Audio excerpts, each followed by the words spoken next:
All right, welcome back into another episode of Indiebnb. Today we are joined by the band Cafe Bleu out of Atlanta, Georgia. I have Nick, JT, and Spencer with me here today. Boys, how we feeling? Doing great. All right. Yeah, doing great.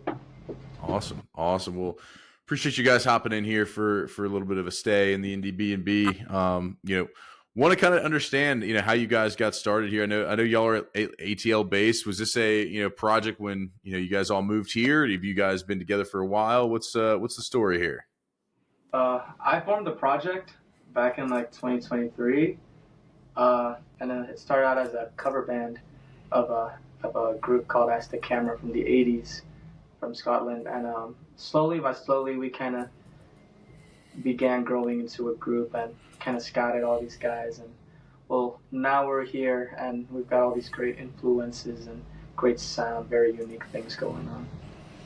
Yeah, can you repeat what was the cover band you guys were? What was the band you guys were covering for? Yeah, the band we were covering was a Scottish band from the '80s called Aztec Camera.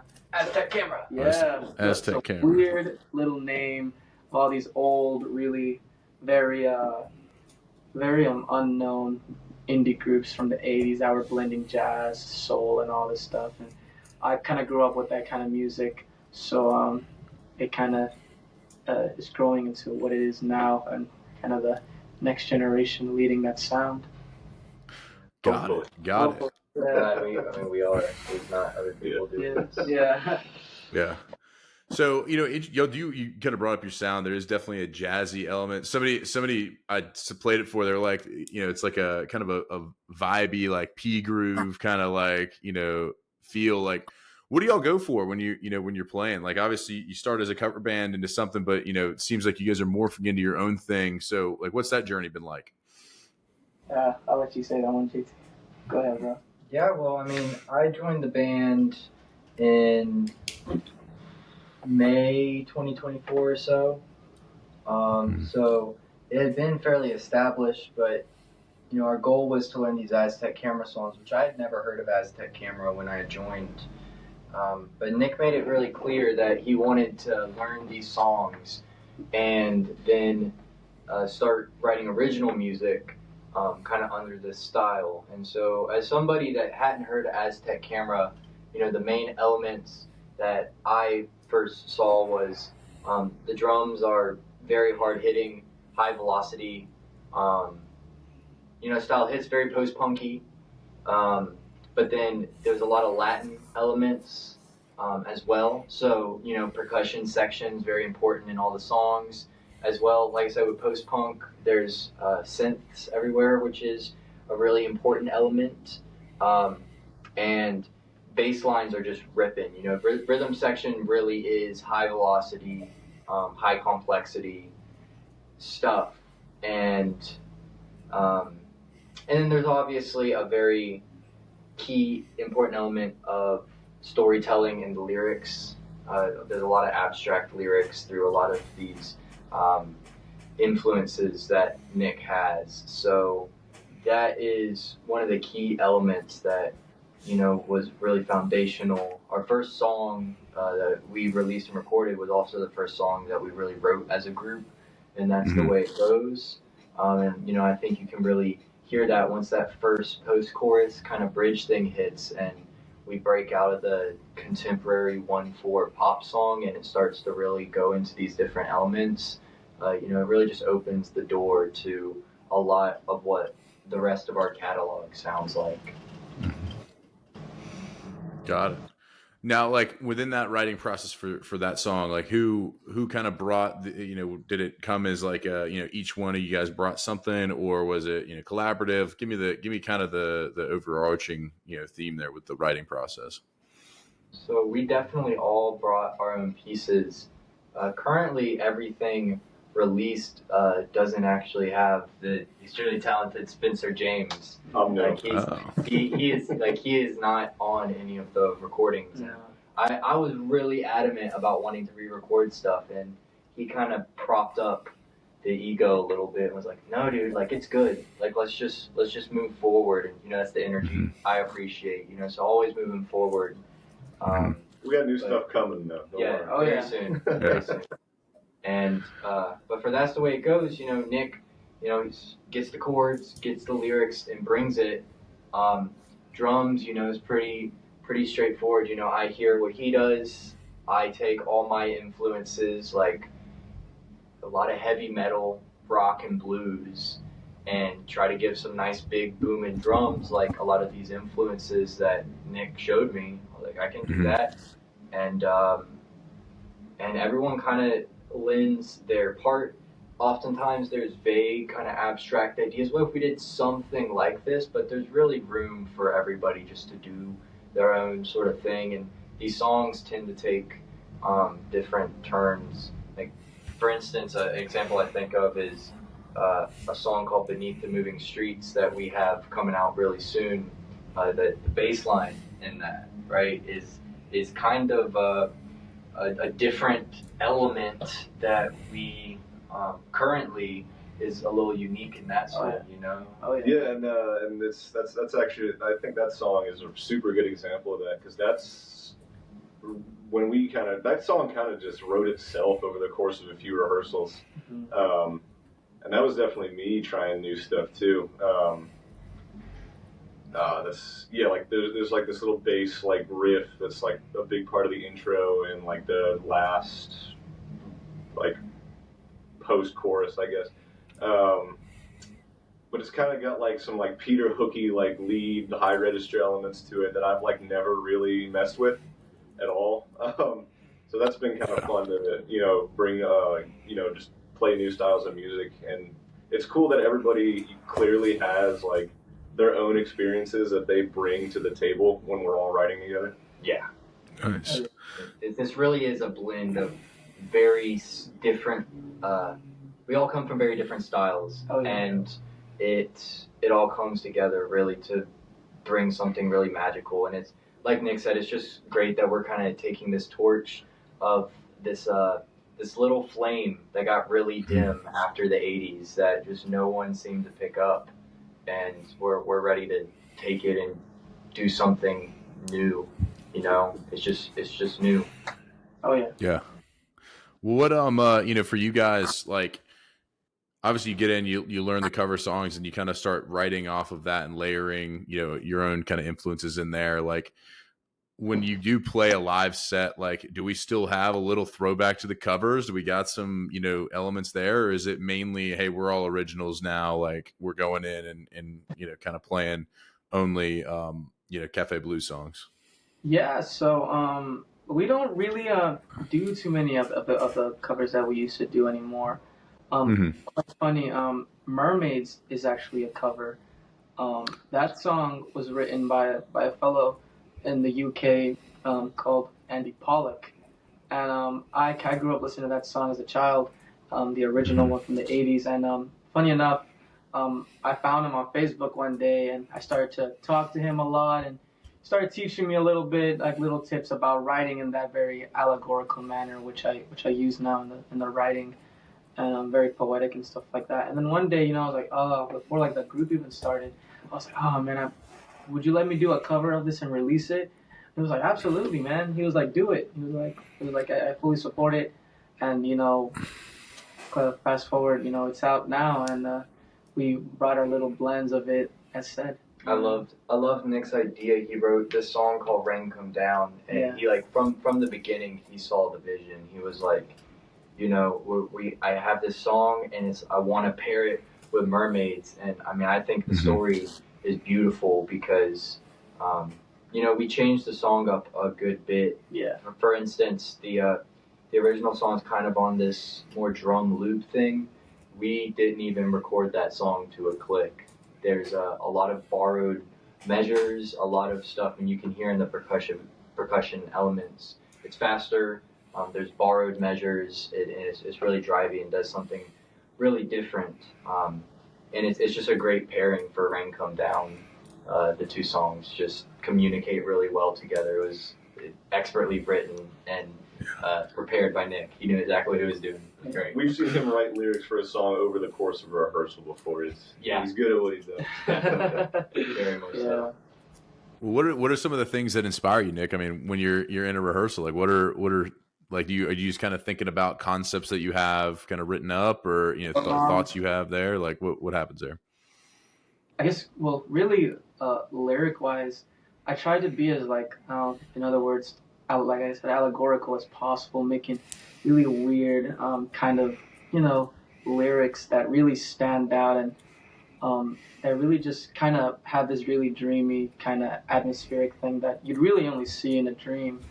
Like, you know, we have the song that's coming out right now. It's called the Seaside Town. It's another unreleased one that I started out with Welcome to the Seaside Town, and the second lyric goes into you should know better than to breathe this air, and like all these little things like breathing this kind of air, or like in Mermaids, like feeding ice cream to rattlesnakes, or like beneath the moving streets, like as we were talking, they're all very weird songs that are very dreamy, you know, like when the song comes out, you know, people will be like, oh, what's it about? But beneath a bruised arcade. Yeah, and a bruised arcade, things like that, weird stuff. And I think all that stuff was just like so like poetic to me when I hear it in these artists I grew up with. And like all my guitar work is really all jazz inspired, because I started out as a jazz guitarist,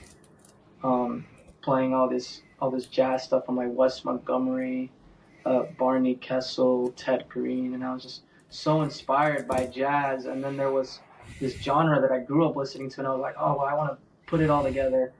And then, you know, that's kind of what it kind of came into, this really obscure thing that is Cafe Bleu now, very out of the norm.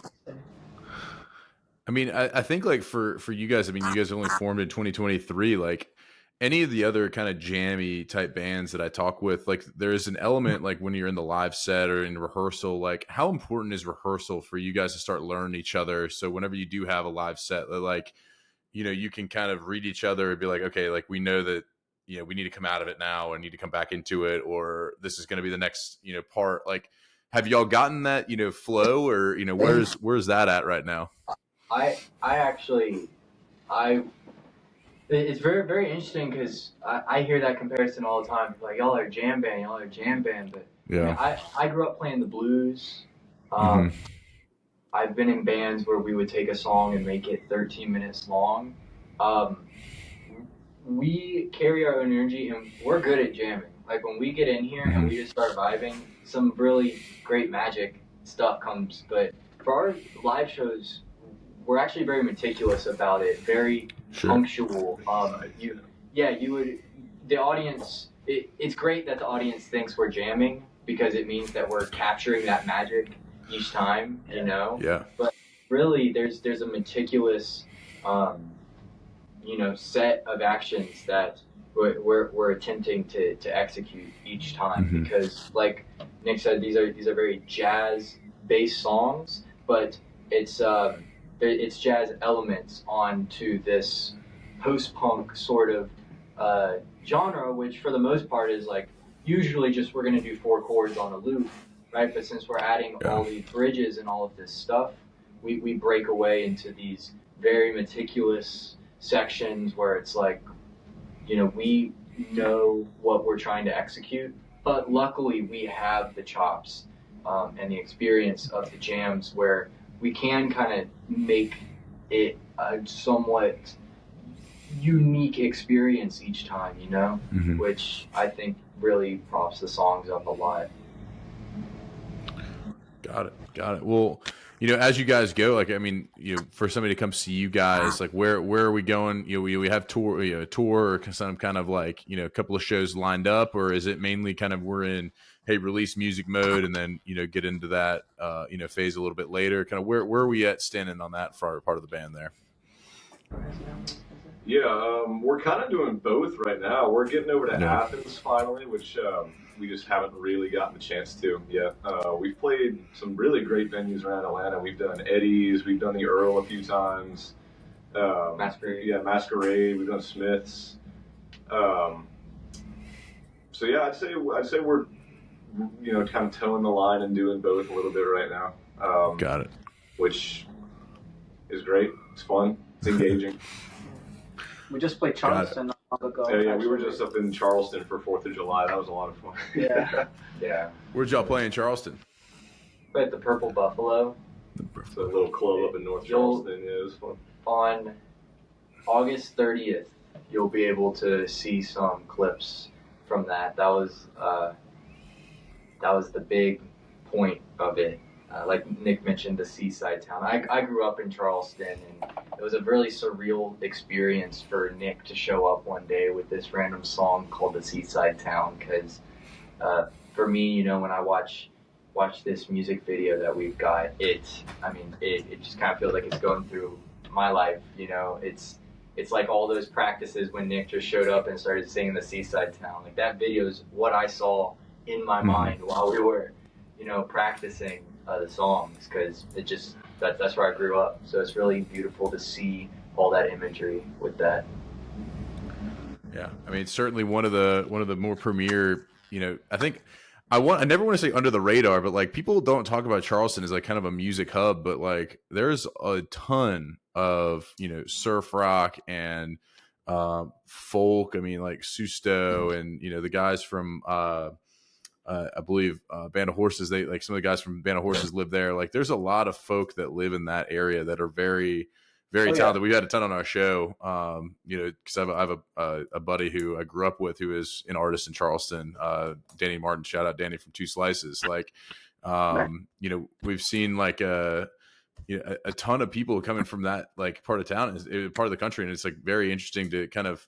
I almost see their scene as a little bit, you know, I'm jealous of their scene a little bit. Maybe it's because they're by the sea. I don't know. But like, I'm kind of jealous that they've got, you know, a lot of, you know, we've obviously got some great clubs here, but I would, you know, love to go down there and get a good thing. Yeah, Windjammer's beautiful. There's a lot of great spots around Charleston for sure. Mm-hmm. It's very, very luxurious. Yeah, our buddies Top Door Sedan are from Charleston. Yeah. Yeah, shout out them. We've played some shows with them. So. Yeah, I need to get them. I've seen they've been on the social creeping around, kind of like the boys from Covanova were for a while with me. So I need to make the intro and get them on. I've seen a lot of their stuff. So and they have a great live show. Great dudes. Yeah.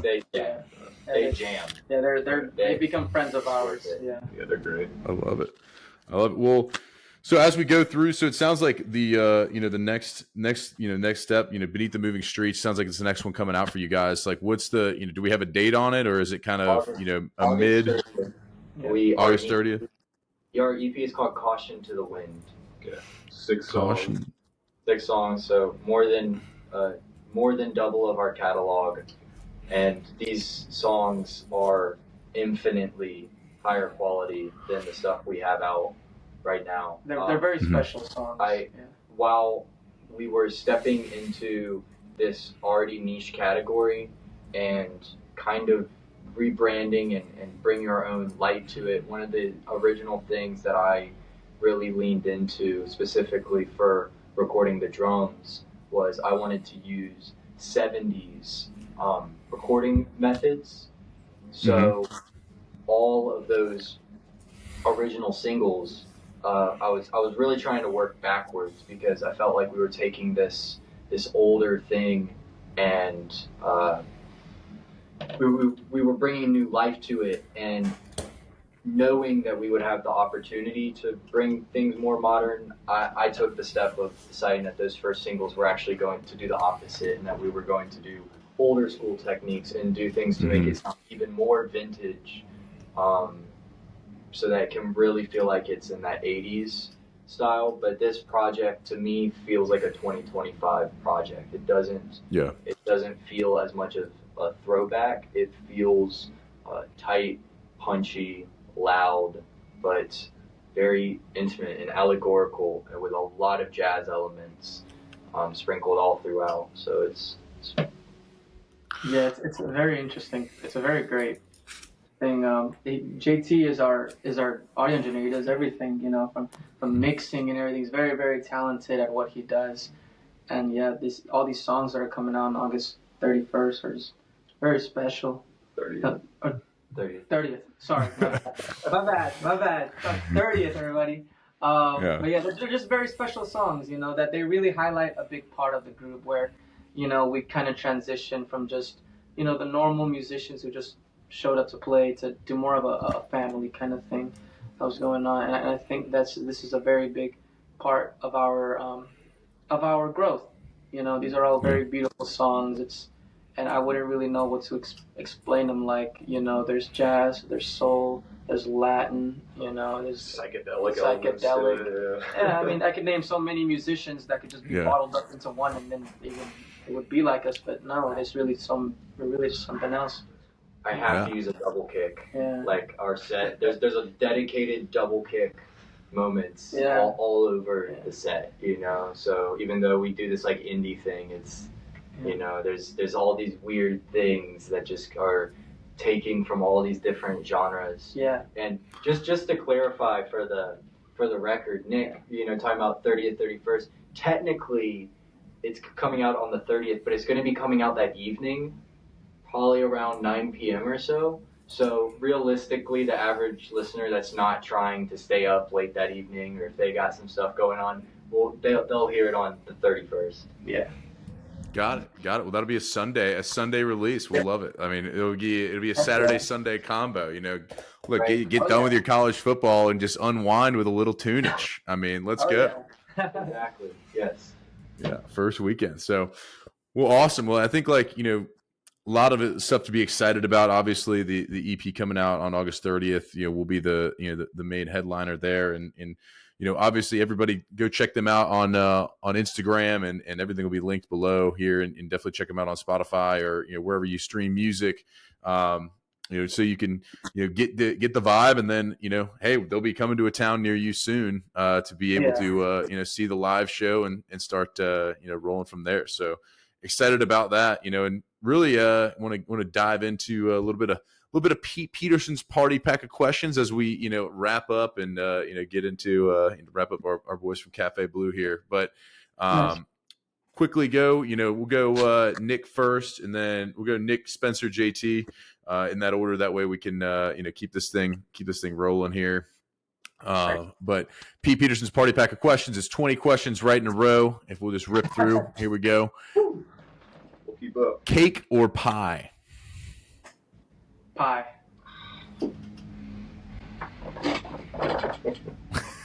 Oh, I see. Cake, definitely. I thought you were gonna name bands. I'm going with Cake. Oh yeah.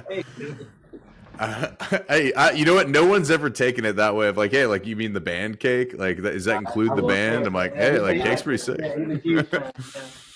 All right, here we go. Salad or soup? What do you like eating more? I'll go with a salad. There's some good salads out there. There's some good steak salads. You can make a good steak salad. Yeah, salad. Oh yeah. Add the protein. Yeah, add the protein. Add the protein. With the protein, maybe a couple blue cheese crumbles on it. I mean, come on, let's go. Get it in there. That's what I'm talking about. Yeah. All right. Sunrise or sunset? What are you guys seeing more of these days? Sunset, 100%. Yeah. Both. Yeah, I don't know. It's a solid balance. I think kind of maybe neither sometimes. Hey, wake up, it's dark outside. You don't see the sun come up, and also don't get to see it go down. Yeah. You get stuck in that studio, man. You're starting to turn those knobs. It just gets dark and dark. You don't ever go outside. Yeah, get some good work done in the morning, but late night comes soon. I love it. All right, would you rather hit a home run or score a touchdown? Touchdown. Touchdown. Yeah. Home run, dude. Baseball. I grew up playing baseball. Love baseball. All right, love it. All right, night in or night out? What are the boys from Cafe Bleu having more of? I'm pretty antisocial, so night in. I'll have a night out. Yeah. I've been having way more night ins, but I'll work the night shift a lot, so I don't know if that counts. I think it doesn't. I think a night out to me is you got to be loose. If you're working, you're working. I'm leaving tired and ready to take a nap. Yeah. I love it. All right, when you do go out though, and your jam comes on, and we're likely to hit the robot or the worm on the dance floor. God. Shoot, I'll hit the worm, bro. I'll get down for real. I'll get down. I want to hit the worm, but I've only got the talent for the robot. Yeah. Yeah. That's all I got. That's all he's got. I love I'll it. do that out there though. Yeah. All right, guac or queso at your favorite Tex-Mex spot? Oh, guacamole Yeah, for sure. guac for Guacamole, sure. yeah, guac. Okay, Looks I like mean, queso on chips is kind of queso dip. Like that's a luxury, you know. I hate Love it. Get a little hot queso. I like it. We're a little split. Let's go. Yeah, All right. yeah. Waffles or pancakes in the morning time? Dang. I like Waffle House, man, but I think I'm gonna go with pancakes. I like pancakes, bro. Some thick Pancakes, sure. pancakes. Waffles, Like some waffles. yeah. All right. Coffee or tea with your waffles or pancakes? Oh, dang. I don't drink coffee or tea. Coffee all day. Coffee every day. Yeah. Yeah, I drink tea. Not a tea drinker. No. All right, coffee. All right, here we go. Dogs or cats? Cats, yeah. Dogs. Dogs, Yeah. you gotta Dogs. I got cats, man. Shout out Bleu's Gargoyles. They have my favorite merch I found in Atlanta so far. I wear it all the time, and it says "perro" on the back of it, and I just love the dog, attention to detail. They just wrote "dog" on it. I don't even know why. Perro. It's like a flipper. What about those? All right. Are you more like a ninja or a pirate? Ah, dang. I'm probably more like a pirate, not gonna lie. I'm not that quiet sometimes, so. Yeah. Depends on the day of the week, but probably, yeah, probably it pirate. depends. It depends, really. Yeah, I'm a bit of a stealthy pirate. Okay. All right. Yeah, definitely A not. little bit of both. I like it. All right. Chips or pretzels? And now this pretzels includes soft pretzels, so keep that in mind. I'm gonna have to go with chips, bro. That's a tough one with chips, I think. Yeah. Yeah, I love pretzels, but chips, I have to eat the chips and dip at a Mexican restaurant, you know what I mean? I can't just not eat that ever again. I feel like I eat more chips than pretzels. Yeah. The last time I had a pretzel. Sure. Nick hates pretzels. I don't hate them like that. I don't hate them, bro. I just don't like them. I love these pretzels, and I've been like, Nick, just try them. He won't even try them. Yeah. Dang, Nick, anti-pretzel. All right. Hey, that's okay. It's all right. I'm definitely going to try to make you eat one when I meet you in person. So, Yeah. all right. Yeah. Fries or tots? Fries, 100%. Oh, that's a tough one. Fries. Yeah, I'm gonna go with fries. I always go for sweet potato fries, but if they ain't got Okay. sweet potato fries, I usually go for tots. All right. After a long day, are you more likely to hit a TV show or a movie? Shit. Probably a TV show, I'd say. Yeah. I'm a movie guy for sure. Movies. I I mean, watch a lot of The Office. I be on YouTube, and so my links will be very different. I could watch a 10-second video or 2.5 hour. I'll watch a lot of really long YouTube videos. Yeah. I will say I might need to update that question because I feel like I spend more time on YouTube just kind of like, getting my feed, learning stuff, doing whatever, like, Yeah, man. finding all the Easter eggs and Fantastic Four, like there's all kind of stuff out there, Oh, yeah. So, all right, are aliens real? I'd say so, yeah. Oh yeah, for Yeah, sure. yeah, they're there. I like it. Atlas Okay. I3 or whatever. I would not be surprised that this thing that shows up in 2 years is a spacecraft. It wouldn't surprise me. It's pretty. It'd be wild. All right, Bigfoot, is that real? Hell no. I'm gonna say nah, bro. Nah. I'm gonna say No way. No Bigfoot. All right. All right, is love at first sight real? I don't know, man. It could be. Yeah, sure, why not? Yeah. It's like you want it to be real. Yeah. For every single Yeah. person that genuinely commits off of looking, then yeah. But it's really unlikely to find that nowadays, and Yeah. I'm gonna leave That's it true. at that. Oh, shit. So yeah. All right. Final question to Pete Peterson's Party Pack. I want each of you guys to give me one band that we might not know that we ought to check out. Prefab Sprout. Ripe. RIPE. Ripe. All right. Prefab Sprout. shout out Ballyhoo. Just got the chance to speak with Howie. Was really stoked for that. Love those guys. All right. We got three solid ones there. Let's go. We'll have to check them out. Yeah. Well, guys, you've maintained and you've gone through the gauntlet that is Pete Peterson's party pack of questions. Cafe Bleu, August 30th, 9 p.m. Release coming up. They're throwing caution to the wind. It's the most unique record you're gonna have all year. Check them out. Follow them on Spotify. Make sure you get notifications. Follow them on all the socials. Boys, thank you guys so much for taking the time to hop in here. Thank you, man. Yeah, thank you, man. Thank you for having us. You got it.